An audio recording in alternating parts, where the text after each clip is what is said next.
you live ECU? R. Do you bleed purple and gold? Are you ready to hoist the colors? Hoist the colors! It's time for the most in-depth look into the world of ECU athletics. Welcome to Hoist the Colors with your host, Stephen Igo on 94.3 The Game. Watch the show live on Facebook and at 943thegame.com. Here's Stephen Igo. Welcome in. It is Hoist the Colors on a Wednesday, December 10th edition of the program. We are one day removed from our big show with both coordinators leaving. John David Baker has officially been announced at Ole Miss. His new OC, Josh Aldridge, heading to South Florida. He's officially been announced as USF defensive coordinator. The searches go on. We'll get a fresh take on that with James Giglio when he joins us here in a second. And we'll talk more about that. I'm sure we'll get more questions, comments. As a reminder, on hoistthecolors.net, 50% off right now for our coordinator search special. Go sign up. We had a note last night on the VIP board about some candidates that are in play for the Pirates. So at least offensive coordinator-wise. So we'll get into that and more in the coming days. Today we are going to have a interesting look at our top 10 players ECU needs to retain in an ideal world for the 2026 season. We know the coordinator's moving on. What about the personnel? We'll give our personal take. Philip Pilkin and James Giglio and myself will have a little bit of a 1 through 10 draft type deal with that here in a second. We're live on YouTube, Facebook, X. Got a question, comment, concern, drop it in the chat. We'll get to it. All right, the moment of truth. We're going to introduce our cast today. And I believe, James Giglio, we can see him, we can hear him. James, can you confirm? Yes, I can hear you guys. It's good to be back on the big screen and not over the phone. It's great. Philip had a great line pre-show. Your father, Joe Giglio, he was on the Patrick Johnson show yesterday. And if he could get it to work, if Dad could get it to work, you got to get it to work, right? So I'm glad you got it to work. Yeah, he was telling me that Philip was saying he needed to teach me some technology stuff, but yeah, hey, when you signed on just now, James, and it worked, Isaiah was over here like pumping up the crowd, like getting people pumped up. So he's ready. We got the applause in the background. I know. I'm glad to not Intern be on the phone. Isaiah hanging out. He's got the show with James on WZMB, I believe. So check that out if you're craving more ECU sports talk. All right, Philip Pilkin, he's back in the studio. Philip, I think you just learned that we have this assignment, so are you ready? Yeah, I'm ready. I got the depth chart pulled up. I mean, this is something I've been kind of thinking about. I was just hanging out with the interns. We were talking about different stuff, and you guys were like, we're drafting. I'm like, oh, what are we drafting? You're like, look at your text messages. So I looked at it, but here we go. I got the depth chart pulled. I mean, I definitely know my like top 6 or 7 already. It's just going to be kind of where do you get past that? So here we go. Yeah, I'm excited. Let's do it. Let's do it. So originally I was thinking that we were going to do like an actual draft, which we did last year where we both went back and forth and took players. But then I'm like, we could do that way, but I think we'll just each make a list, so to speak, and then kind of compare our thoughts. So traditionally you would go from like 10 to 1, but I think in this case we all know what number 1 is. So I say let's start at the top and work our way backwards. So we're going to start with number 1. And we're going to do, I think, 1 through 5 this segment if we got time, and then 6 through 10 our next segment. But number 1, most important player for ECU to retain for the 2026 season. I mean, everybody's got Caden Hauser, right? Does anybody not have Caden Hauser? I was going to say Nick Mazey. Got to have a good kicker. Extra year of eligibility. Yeah, he's going to get the extra year. Nick Mazey. No. Yes, I have Caden Hauser. All right, Caden Hauser, I think it's the obvious number 1. So, look, I've heard ECU ideally has around $5-6 million in rev share for this coming year. I think he will get a significant portion of that if he stays. I don't know the exact number. I've heard a number. It's a lot of money. ECU is making a very good offer for Caden Hauser to return. And I just think it's the key. Obviously, you lose John David Baker. There's natural concerns about losing Caden Hauser as well. But I'm told it's a situation where he's going to see what unfolds with the OC hire.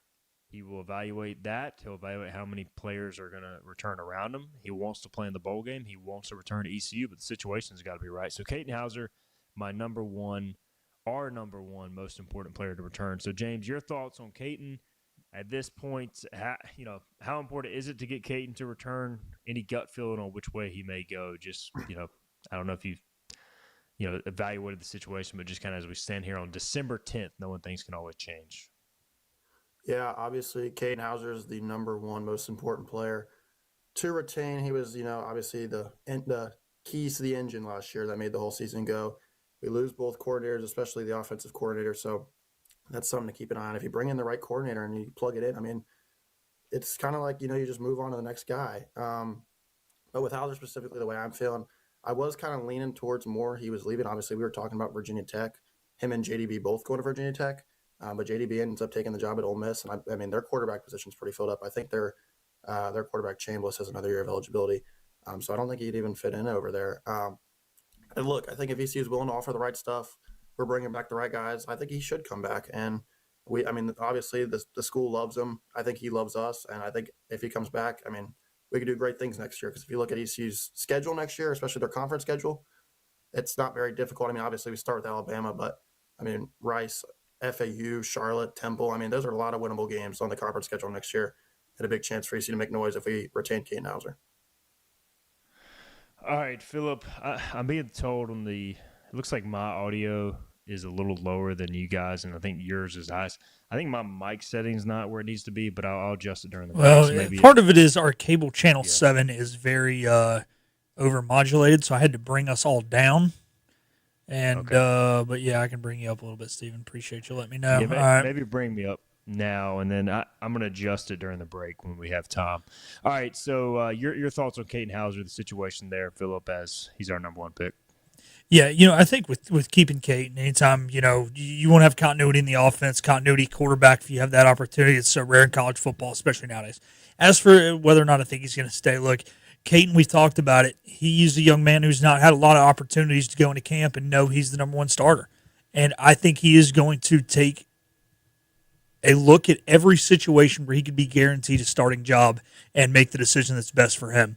But I do think it's going to be one of those things where I don't see him leaving us for a school where they're going to say, hey, man, we're bringing in 3 guys. We need you guys all to compete it out like what Tulane did last year. He would not leave for a situation like that. But if a bigger school calls, offers him more money and a guaranteed starting job, I think he's gone. So you just got to hope that every other situation and everybody else who wants him are not willing to offer him more money or a guaranteed starting job. And if that's the case, you'll probably keep him. And if not, I guess we're trying to see if we can get that kid from Mercer, who's a true freshman, who is just named FCS Freshman of the Year, because the dude is lighting it up.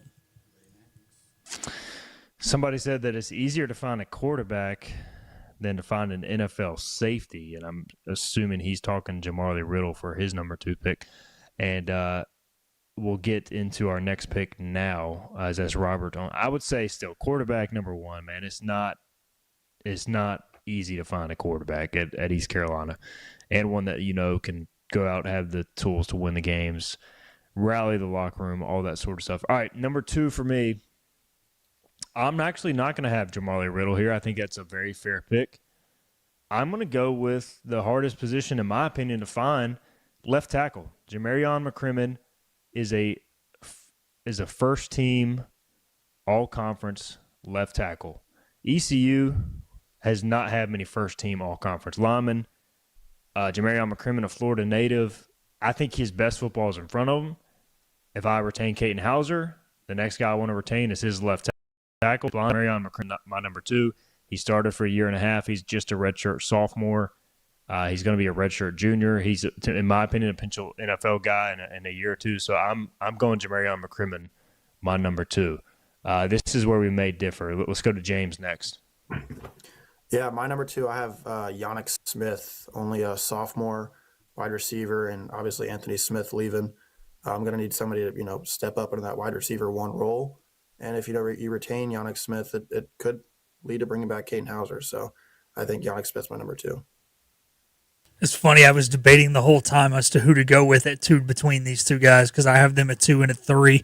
I'm going to go Yannick. I understand where Steven's coming from, and Steven's answer is probably honestly the correct answer. But at the end of the day, this is a high-scoring era of college football. You need a guy who can be a true number one playmaker to go out there and make whatever quarterback you have look good next year, and a guy who can score on any given play. So that's why I'm going to go Yannick Smith, because you got to have an explosive offense under what we think will be the type of offense East Carolina wants to run next year. All fair answers. I think you can make an argument for any of them. I will say I have Yannick in my top 5. We'll get to him in a minute. Number 3 for me, I'm going to keep on the same theme here. I'm going to go Emmanuel Poku. I'm going to go your starting left guard, multiple-time starter, all-conference guard. You guys can get the sense. Look, I'm looking at this as like an NFL GM. If I have no offensive line, doesn't matter who I have at quarterback. So I'm going Emmanuel Poku, number 3.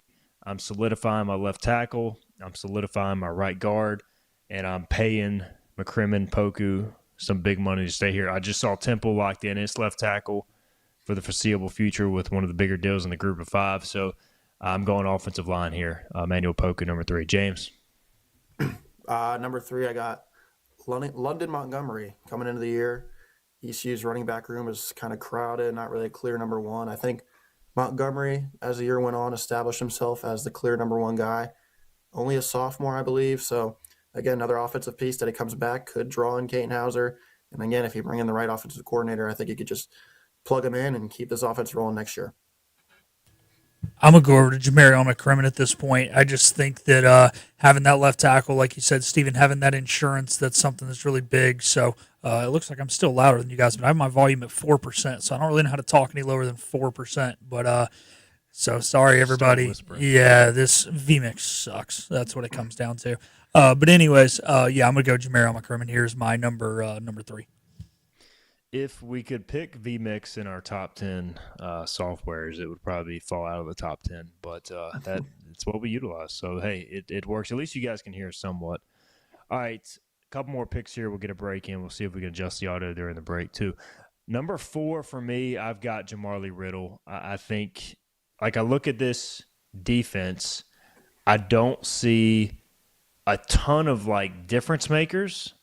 The one guy, to me, who could play in the NFL in a couple of years, I do think he still needs to develop his body more, is Jamarlee Riddle. He's an eraser. He's a game changer, 3 picks this year. Just a really good player, good against the run, physical.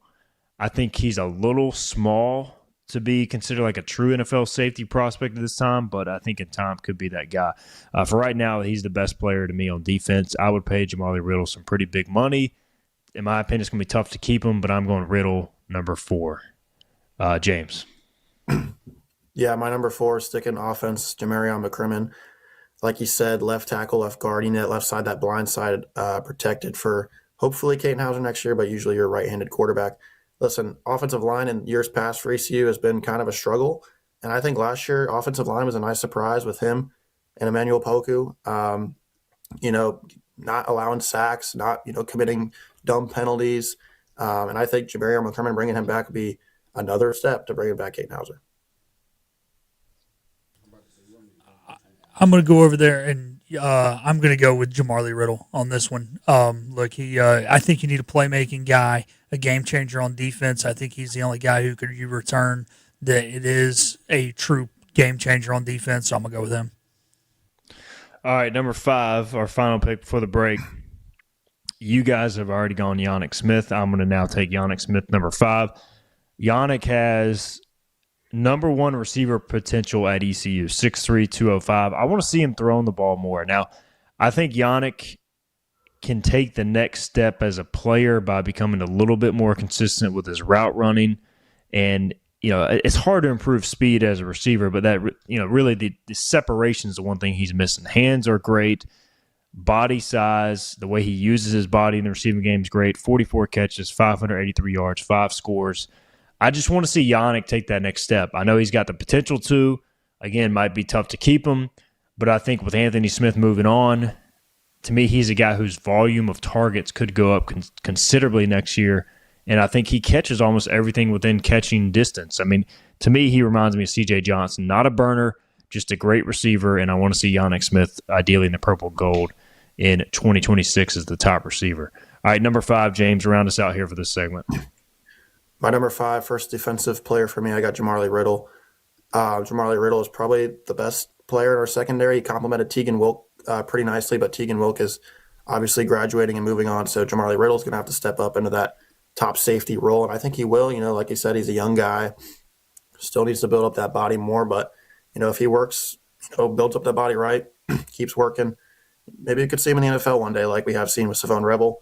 But I think next year he'll be the top guy in that secondary if he comes back. I'm going to take we'll have the same guys, I guess, in our top 5. I'm going to go with Poku, Koju Poku, or Manuel Poku, whatever his name is. I know he's got like 3 names. But to have another all-conference offensive lineman like that, if you can retain 2 big-time offensive linemen, you're going to be in a really good spot, especially if you got a quarterback and a number 1 receiver. So those are my top 5. All right, there's your top 5. And we have a lot of offensive flavor and very similar picks. I think the only difference was London Montgomery for James in the top 5, which, look, number 1 running back, losing Marlon Gunn, certainly a key piece. We'll see where he falls on our list. 6 through 10 for me and Phillip if he does. And then offensive line key, quarterback key, receiver key. So I think good picks by everybody. Let's get a break in. We'll come back. We'll make picks 6 through 10 after this, and we'll continue on Hoist the Colors on a Wednesday. The team of Flatlands Jessup is working overtime to help ensure that Eastern North Carolinians like you get the health insurance help you need this open enrollment period. New legislation passed meaning more people than ever qualify for affordable coverage. Let us help you today. Big tax credits are back. Get a 30% tax credit, up to $2,000 off your new Mitsubishi electric heat pump install. Let Comfort Master help you take advantage of the tax credits with a qualifying Mitsubishi electric ducted heat pump or non-ducted Mitsubishi electric mini splits. Mitsubishi electric mini splits are ideal for bonus rooms, garages, or sunrooms. If you need a new HVAC unit, call Comfort Master today. Call Comfort Master. Call Comfort Master. You know what the problem is with standard belts? Usually you have to choose between too tight or the opposite, too loose. But with Anson Belt and Buckle, you don't have to choose. We got rid of the holes and instead have a track system designed for micro adjustability. That way you can enjoy a perfect fit every time. Anson Belt and Buckle. Find your perfect fit today.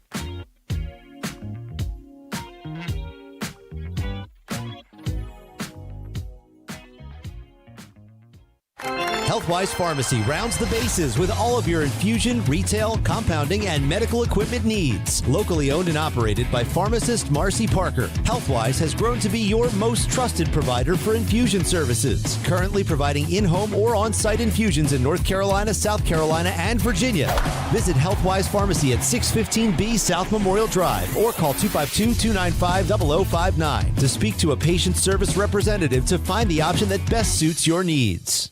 Tired of the 1-800 numbers advertising Medicare products? Flatlands Jessup has 6 offices all throughout Eastern North Carolina.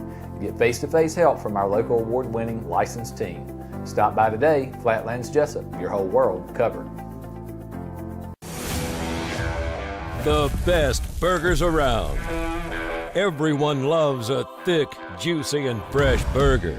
Tiebreakers does real burgers better than anybody. And don't forget about the cheese sticks, fresh salads, and more. So don't just go to any burger-themed restaurant chain. It's time to break the chain and eat local. Tiebreakers, burgers and sports at its best. Go Pirates! Arg! In this age of globalization, we've learned that bigger isn't always better. Ever tried to get phone help from a big corporation from a real person? Right. That's what's so nice about Phelps Chevrolet. After more than 50 years serving our community, Phelps remains family-owned and operated. Mike, Daryl, Wave, West, Allen, and Clay deliver hometown service and integrity, same as always. They share your experience, they share your values, and they are ready to help with any motoring need. Come get you one. Every ECU fan's one stop for all things ECU athletics. This is Hoist the Colors with Stephen Igo on 94.3 The Game. All right, welcome back in Hoist the Colors. Wednesday, December 10th edition of the program. We've got James Giglio. We've got Phillip Pilkington. We are picking our top 10 own personal list ECU players that the Pirates need to retain for 2026 in an ideal world. We all realize the opportunities, the landscape, all that, but just saying, hey, in an ideal world, here are the top 10 guys we'd pick. We in the first segment, we went 1 through 5. We all had Caden Hauser number 1. A lot of love for Jamarion McCrimmon, left tackle, Emmanuel Poku. Jamarly Riddle was picked in the top 5 by all of us, as was Yannick Smith. James had London Montgomery in his top 5 as well. So let's continue on, guys. 6 through 10, and you could go a lot of different directions here. Really, it depends on what you value most. And I'm gonna keep with my theme of in the trenches. At number 6 for me, and I know ECU rotates a lot along the defensive line, but I'm going to reward a guy who's loyal, who was productive this past year. I'm going to go Preston Carr, starting defensive tackle, obviously with some guys moving on, J.D. Lampley, Zion Wilson, etc. I want my nose tackle back. I'm going to go Preston Carr. He's got a year of eligibility remaining. He's got, to me, leadership qualities, toughness, physicality. Preston Carr, defensive tackle, my number 6 pick. James, let's go to you. Actually, I also had Preston Carr at my number 6 pick for really all the reasons you just said. Obviously, losing J.D. Lampley, Samuel Danka up there on that front 7. And ECU's defensive line was a nice surprise coming into the year, and a lot of people were talking about the defense in general kind of being shaky, maybe a glaring issue. And the defense was pretty good this year. Obviously, we're losing Josh Aldridge, the D coordinator, but again, if you plug in the right coordinator, you can keep the ball rolling. I think Preston Carr has the leadership qualities. He has 1 more year of eligibility. If he takes the right step, he's going to have to step up, obviously, with the other 2 big guys leaving. But I think he can, and he'll be a big addition next year.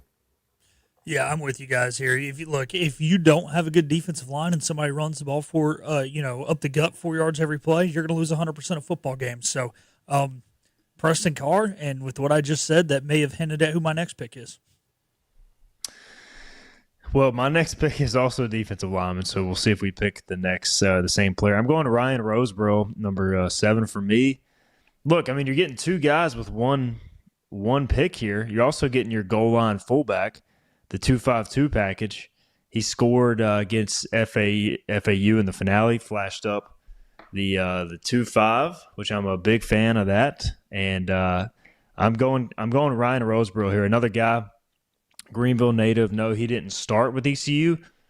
Went to Towson as a, kind of a project player. Comes to ECU as a redshirt sophomore, has 2 years of eligibility left. So Ryan Roseborough, again, I'm solidifying the meat of my defensive front and offensive front with my top 7 picks. What about you, James? Who's number 7? My number 7, and I apologize if I have this wrong, but Nick Mazzy has another year of eligibility left, right? I think he's done. He's done? James, yes. That was my pick, but I thought he's listed as a grad student. So, I mean, if you want to go, if you want to go kicker here, unnamed kicker, I guess technically wouldn't be returning, but yeah. Well, I will say this: Conrad has a year of eligibility left. If you do want to pick him, Coach specified on Monday that they saved his red shirt, so Andrew Conrad will have another year of eligibility. Just throwing that out there. I think that might have been what I got mixed up there, but I'll just take my number 8, and I had Desario Riles, tight end, another offensive piece, sophomore, I believe, so he's got some years of eligibility. I believe Javante Connor is leaving with John David Baker to Ole Miss. I think that's where he came from, actually. But Riles had a decent year. He was pretty much the tight end 1 this year, and I think if you bring him back, another offensive piece with Yannick Smith, London Montgomery, and maybe another piece I have to later name and receiver. All right. So, I mean, I don't blame you for trying to sneak another year out of Nick Mazzy because it's been painful to watch ECU kickers for a while now. Philip, who you got? What are we on, number 7? Yeah, I think that's right. Anyways, I got Ryan as well, Ryan Roseborough. I just think if you can solidify that D line, obviously we know Coach Tesh is going to have his hockey lines out there. He's going to run, 9 guys out there, whatever, but you still need a solidified top few guys, and these guys are ready to step into the shoes of what is a really good group ahead of them and be the number 1s. All right, so Philip and I making sure our fronts are good. Number 8. All right, this may be a controversial pick. You guys can tell me if I can or can't do this.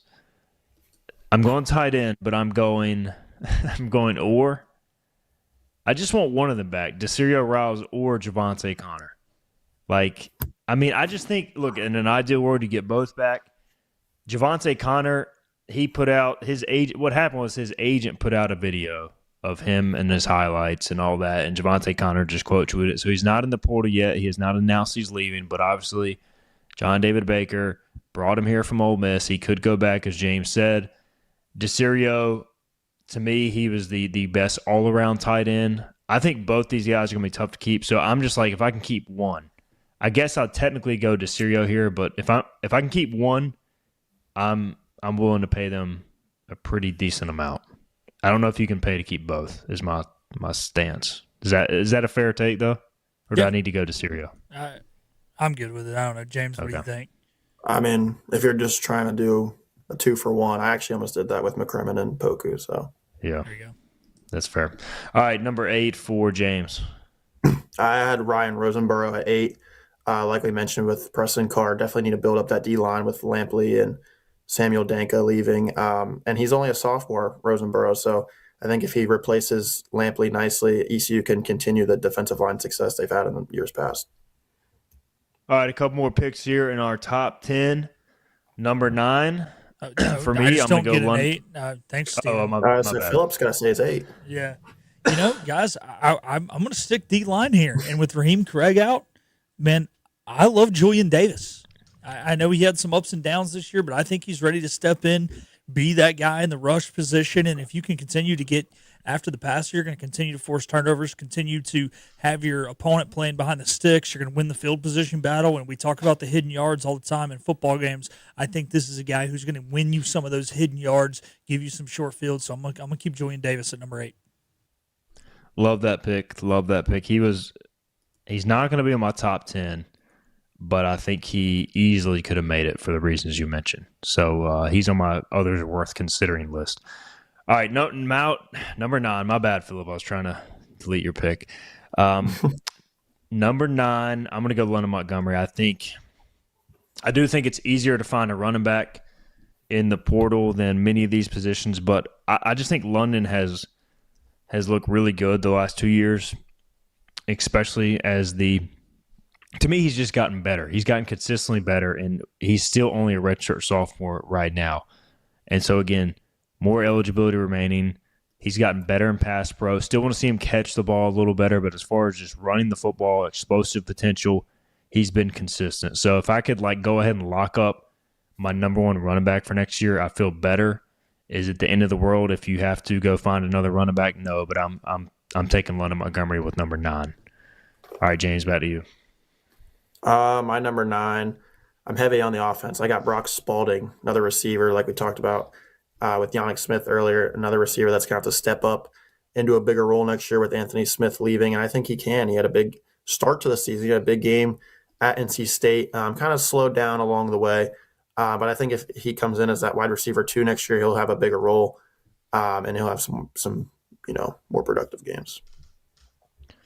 All right, number 9 for Philip. Yeah, I'm going to kind of do what you did there, Stephen, earlier with the 2 tight ends. As long as you can keep one of these guys here, I think probably, Connor's probably the better of the 2, but Riles also has – Riles is the better of the 2, but JC's got 2 years of eligibility left as opposed to 1. So, obviously, just because you keep them now doesn't mean you get them each of those 2 years, but that part would be nice. But, yeah, I'm just one of the 2 main tight ends.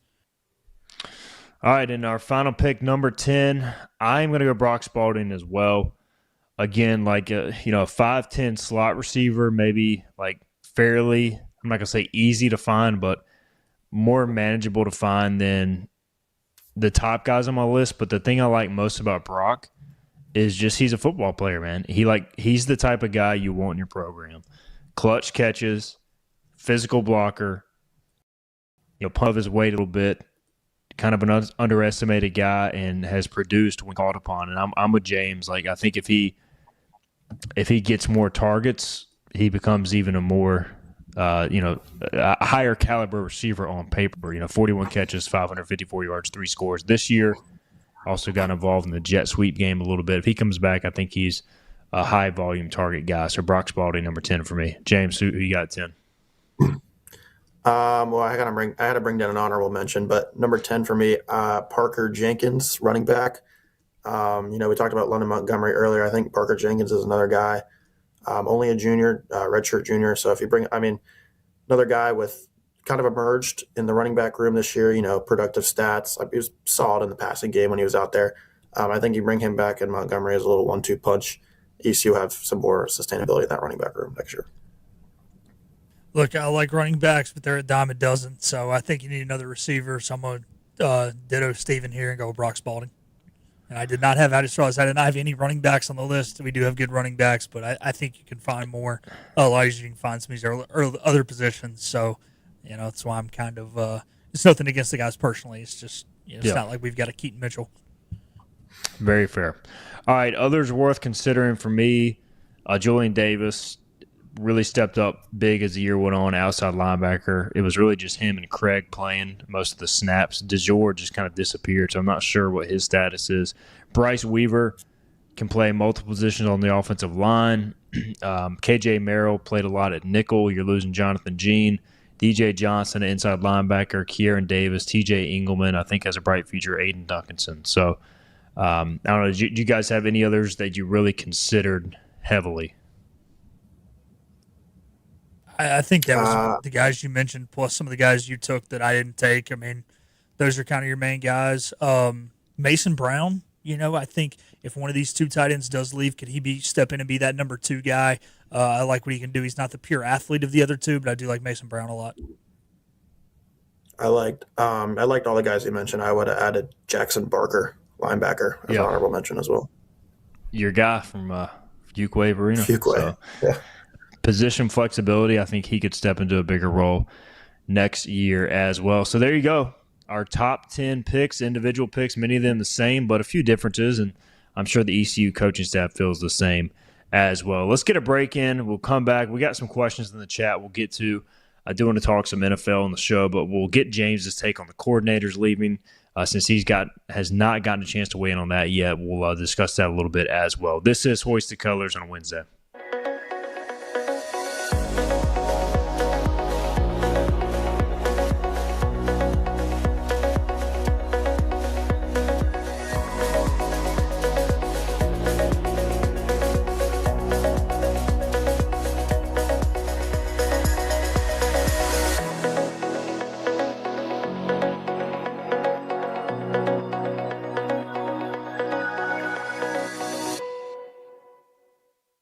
Storm season is approaching. North Carolina weather can damage your roof, and before long, a small leak can turn into a big problem. Your home is one of your biggest investments, so protect it with Wells Home Improvements.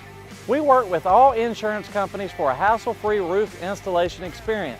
Call us today and get 10% off your roof installation when you mention this commercial. 252-227-8403 or visit us online at wellshomeimprovements.com. Wells Home Improvements. Local, honest, dependable. This is about you, your family, and the health of all who live in Eastern North Carolina. This is about the transformation of a health system into something more powerful and more human. About creating new ways to treat disease and keep you well. This is about ECU Health, which is to say, it's really all about you. ECU Health. Minds, hearts, purpose. You have a choice when you invest in insurance, and when you choose First State Insurance Advisors, you're working with people you can trust. Clark Stallings has deep ties in the community. His team, including Keaton Smith, Regina Asby, Phil Leyva, Max Joyner Jr., Max Joyner III, and Ginger Smith, provides knowledgeable and professional advice. First State Insurance Advisors is an independent insurance agency. They offer all types of personal insurance as well as various types for business. Call or email First State Insurance Advisors today. We want to be your trusted choice agency. Acre Station Meat Farm, along with Lane Angus Beef, bring you Farm to Fork Beef. Stock your freezers now with affordable beef boxes, just in time for the grilling season. Farm to Fork Beef brings quality local beef to your family. From your traditional butcher shop, Acre Station Meat Farm. Come on down to Acre Station Meat Farm and find out why we're #1 in fresh cuts and friendly service. Acre Station Meat Farm, Highway 32 North, Pinetown.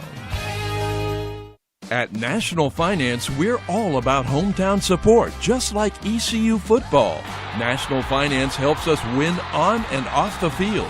They've got your back when you need it most. fast, easy personal loans for life's big plays. And just like us, they're committed to Eastern North Carolina.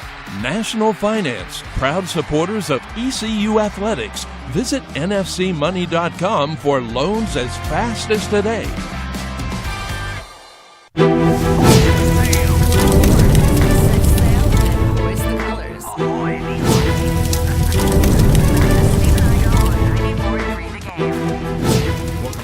Hoist the Colors here, third segment on this Wednesday. We've got Philip Pilkinen in the 94.3 The Game studios producing, and James Giglio hanging out back at home. Hoist the Colors intern doing his thing with HTC. All right, so we just had our draft, top 10 players we want to see return in an ideal world.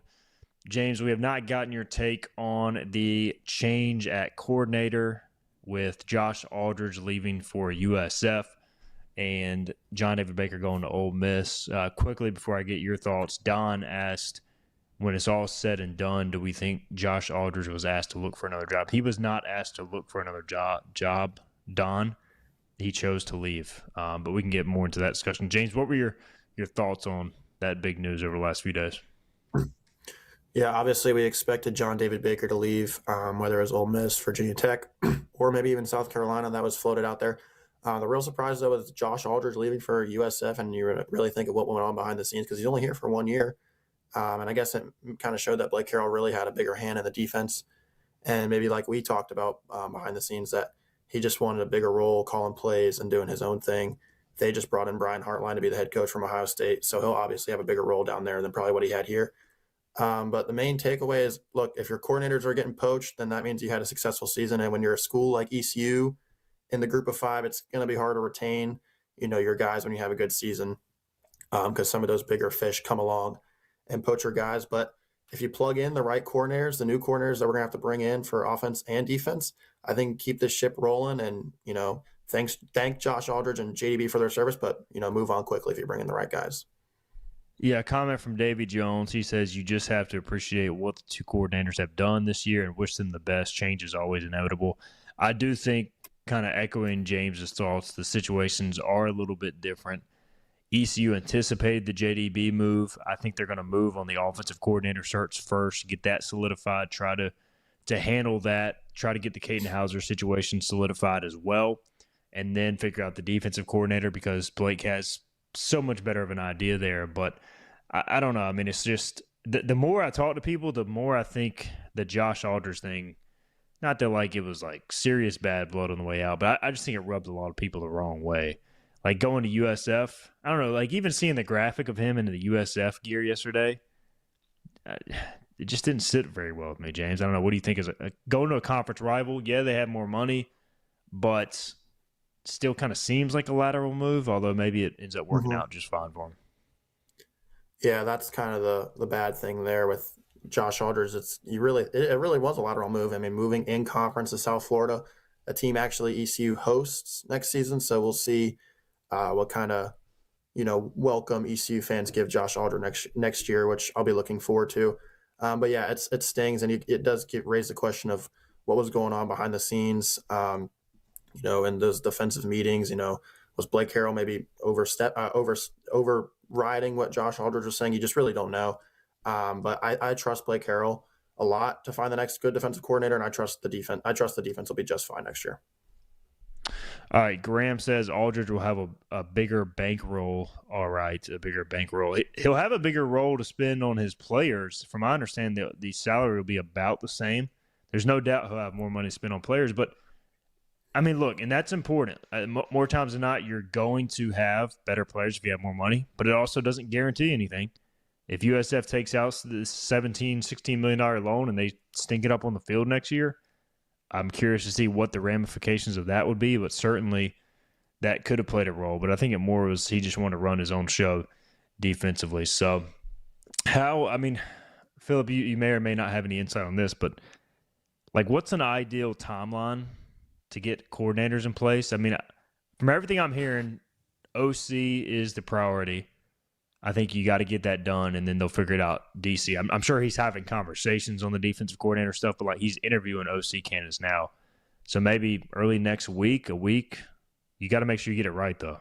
you got to make sure you get it right. So, I mean, technically, the technical answer is prior to January 2nd because that's when the portal opens. If you don't have somebody even before then, you are hosed. With that being said, you want ample time to talk to the young men in your program before that January 2nd window opens and try and get them to stay. Now, they can obviously intend on transferring and then change their mind. So I would say a lot of those decisions by these young men are going to be made after the bowl game. So I would say as long as you can make this decision prior to leaving for Annapolis would be the big thing. That way you can at least hopefully get the guy there. He can talk to the current players even if he doesn't coach, much like Josh Aldridge did last year. He was around for the bowl game, just didn't coach in it. And, he can start having those conversations while they're up in the nation's capital during some of the downtime and hope to retain some of these players. So I would say before they leave for Annapolis, whenever that is, I want to say maybe they leave on like the 22nd, 23rd, somewhere in there. That would be the absolute latest I'd want somebody hired. James, with the offense, not saying you have to name a coordinator that Blake needs to hire, but do you want to see them stay with this style of offense? Like, does it have to come from the Lane Kiffin tree, or is it just, hey, whatever offense is best for ECU and Blake Harrell's decision? I don't know. Do you kind of have a gut feeling one way or the other? Yeah, I kind of like the fast-paced offense ECU's been running the last 2 year and a half since Blake Harrell took over. I think it gives ECU an identity, and I think ECU has really excelled with that identity. Has been playing quick, hustling on the ball, playing at 100 miles an hour. So I think the goal would be to bring in an offensive coordinator with a similar mindset, because if you slow it all down, it could, be back at square one, which is 2023.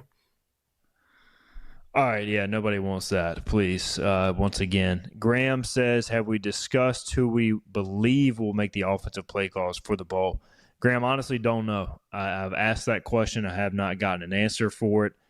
I'd be surprised at this point if John David Baker called the plays. I know Josh Aldridge will not call the defensive plays, and I think Blake Harrell will call the defense.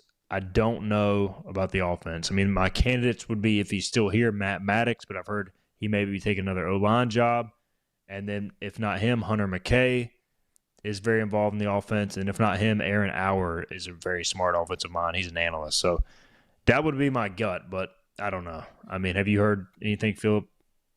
No, I haven't. No ramblings. Okay. So, yeah, I mean, we'll continue to ask that question and try to get to the bottom of it. But there's your latest on the coordinator stuff. Again, we've got information on hoistedcolors.net on some candidates in play for the OC job. Check that out, Hoisted Colors, 50% off, and get that VIP information. Let's go ahead and get our break in, guys. We'll come back. We'll close the show with some NFL discussion. Playoffs are heating up, and we'll discuss maybe a little bit from the ECU angle as well, as Keaton Mitchell had a big run, but the Ravens might miss the playoffs. The Cowboys have been playing Savone Revel.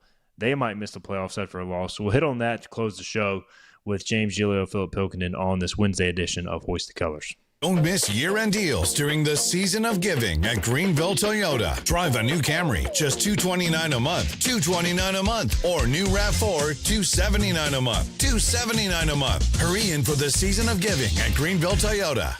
You know what the problem is with standard belts? Usually you have to choose between too tight or the opposite, too loose. But with Anson Belt and Buckle, you don't have to choose. We got rid of the holes and instead have a track system designed for micro-adjustability. That way you can enjoy a perfect fit every time. Anson Belt and Buckle. Find your perfect fit today.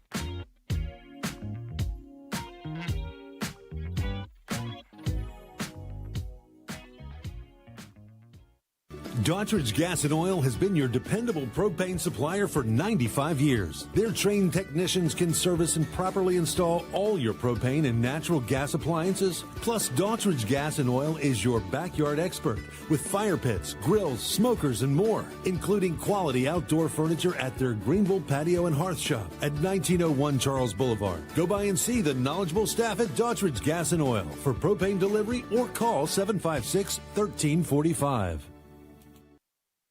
Other restaurants claim their food is fresh and fast, but are they friendly? At Moore's, you're treated like family the minute you walk into their doors, with locations in Winterville, New Bern, Swansboro, Morehead City, and Jacksonville. We've been practicing what we preach since 1945. At Moore's, our barbecue is slow cooked and smoked over real wood daily until it's so tender it's falling off the bone. Combined with our fresh chicken, cooked to order seafood, and homemade fixins, we're sure you'll agree. If it's not Moore's, it's less.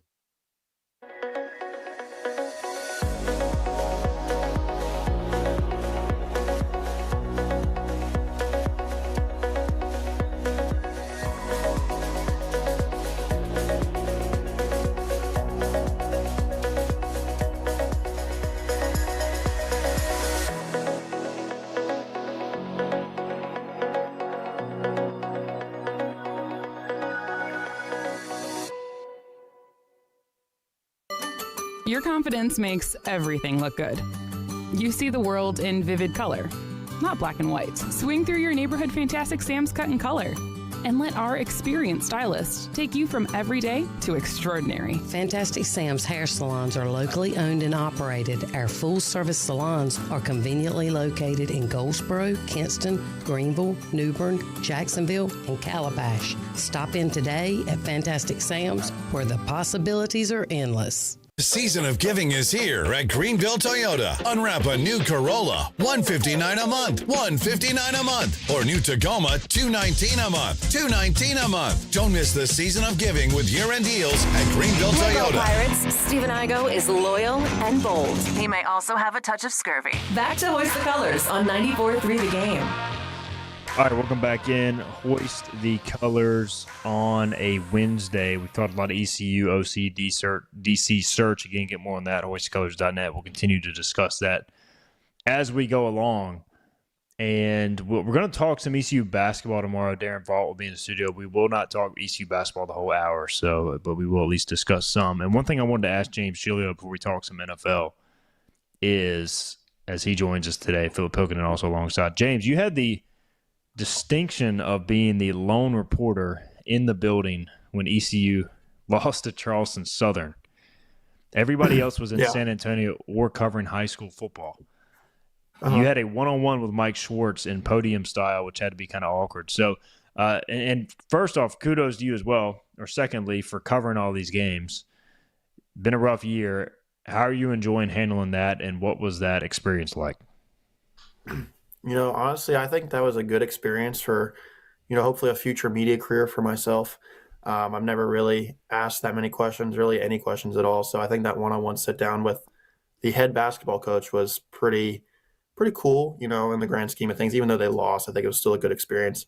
And then my outlook on the basketball season in general is, the roster's bad, obviously. There's not a lot of talent. You just got to keep hoping change comes. It's going to be a long season because we're only in December and we haven't even had conference play, and a lot of people are already completely checked out. So, James, the one thing I do want to say, you said it was probably a good experience for you. I think it was better experience for you because it was a loss. Anybody can go in there and ask questions when they just won by 50 and, hey, coach, you shot the ball really well today, didn't you? So you did a hell of a job with that. It's tough to navigate losses. So I'm glad it was Coach Schwartz, though, as he doesn't, it's been tough as you and CG along. Yeah, that look, Schwartz, I will say, he's getting a lot of flack for this year. I understand it, but with the media, he's great. So he did well with you that night. So and you did well as well. So way to get that done. Now you got that done, you can handle anything on the basketball front. All right, we are going to talk some NFL. So a couple notes here. I was doing some research during the break. Keaton Mitchell tweaked his knee on the 55-yard run against the Steelers. It is considered minor. The MRI came back clean. So don't know if he'll play this week, but that's good news there. The Ravens right now on the outside looking in of the AFC playoffs at 6-7 with 4 weeks left to go. Also on the NFC side, you got Savone Rebel. Savone has played 60-plus snaps and started at corner each of the last 2 weeks with the Cowboys. Now, looking at his PFF stuff, he has struggled. So he is in that adaptation phase. I think he's still got a chance to be a really good player, his first legitimate playing time. He got beat in zone coverage last week for a touchdown that shouldn't happen, but hey, it's just part of it. You learn and you live. So there's a couple NFL ECU updates. Also, Jaquan McMillan doing his thing for Denver, which is 11-2, winners of 10 in a row atop the AFC. Patriots, the 2 seed as of today. The Jaguars and Steelers leading the division. The Chargers, Bills, Texans all in playoff contention or in playoff position in the AFC in the wild card. In the NFC side, you got the Rams holding the number 1 seed. The Packers as the 2 seed. Eagles still leading the East. The Buccaneers, and then Seahawks, Niners, Bears currently in wild card position. James, your thoughts on the NFL to this point? Sorry your Jets are out of it, but hopefully you can at least enjoy some of this chaos down the stretch. Yeah, I'm excited to see, some division races, the AFC South, Jaguars and Texans, and the Colts are still kind of in the mix. We'll see how Phillip Rivers does. The AFC North obviously has a very intriguing division race with the Ravens, like you mentioned, and Pittsburgh. Pittsburgh just beat them. But the race I'm looking forward to the most is the one in the NFC North with the Bears, Packers, and Lions. I mean, that's going to come down to the wire. And the NFC this year is just so deep. I think we're used to seeing the AFC being the conference that's super deep, and you got to win 11 games to even get in the playoffs, and that's the NFC this year. You're going to have those 3 NFC North teams that are fighting. You got San Francisco, Seattle, Los Angeles, and the NFC West. Obviously, the Buccaneers and Panthers are fighting. The Buccaneers have been struggling down the stretch. They're going to have 2 big games coming up. And then in the NFC East, Eagles have been struggling as of late, but Dallas doesn't play any defense. So we'll see if they can catch up to them. I think they can. That tie might end up coming back to bite them, though. You've got the Panthers, Phillips Panthers, who are right in contention with the Buccaneers in the NFC South. And for those who don't know, the Bucs and the Panthers are scheduled to play in Week 16 and in Week 18. And so they have the identical records today. And the Panthers are at the Saints this weekend. The Bucs get the Falcons. So what is your level of confidence, Philip? I mean, at this point, you got to be thrilled to just be in it. Like, what's your level of confidence they could actually win this division?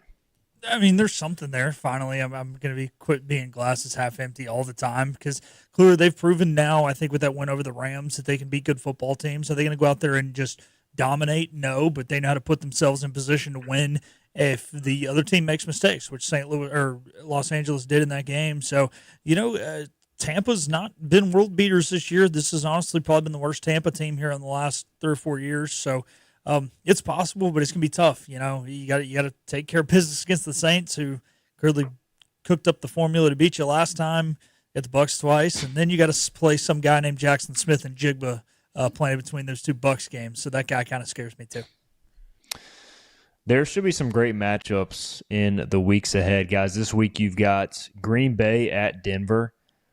Denver with the big winning streak. Green Bay is actually favored in that game in Denver. Denver hasn't lost, I think, since midway through last year at home. The Patriots host the Bills. The Bills need a win to keep their hopes alive. And how much of this, guys, is obviously Mahomes and the Chiefs are on the outside looking in. There's still a chance they make it. 12% chance of making the playoffs, the same with the Ravens. How much of this is the bloated contracts with the quarterbacks? We see it with the Bengals and Burrow. Like right now, Bo Nix, Drake May at the top of the AFC, they don't have the huge contracts. And maybe this is like so the teams are better. Obviously, the quarterback, you don't want to see Mahomes, you don't want to see Josh Allen, Lamar Jackson in the playoffs, but I don't know, James, just a byproduct of like you have to pay your quarterback so much money. It's just hard to build the rest of the roster around him. Yeah, we're definitely seeing that with the Chiefs right now. Their receiving core on paper looks good, but they have a lot of offensive struggles right now this year, and they'll probably end up firing their offensive coordinator Matt Nagy. You're seeing it with the Ravens. Lamar Jackson was hurt early in the year. I think he is still injured. I think the Ravens might have asked him to come back a little too early. But the biggest, I think, abuser of this is the Buffalo Bills. Their receiving core and their weapons. I mean, outside of James Cook, what weapons do the Bills really have? And I think that also shows how great Josh Allen is that the Bills are, have 9 wins, 8 wins. And if they beat New England, they'll have a real shot at winning the division still.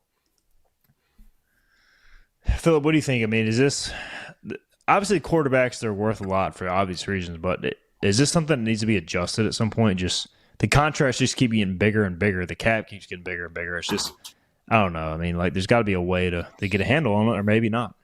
Well, it's going to, like you said, they're going to raise because the cap is raising. The tough thing is the percentage of the cap in which you're paying quarterbacks has gone up. And yeah, I think it's tough. And, if you want to look at a guy who continuously restructures contract to make less and less money throughout the entirety of his career, he ended up with 7 Super Bowl rings. So, look, this is something that is happening right now. And like I said, those teams are struggling. I don't think that's the reason specifically Denver and New England are at the top. It's a little bit of a coincidence. But, Kansas City really is not a great roster right now.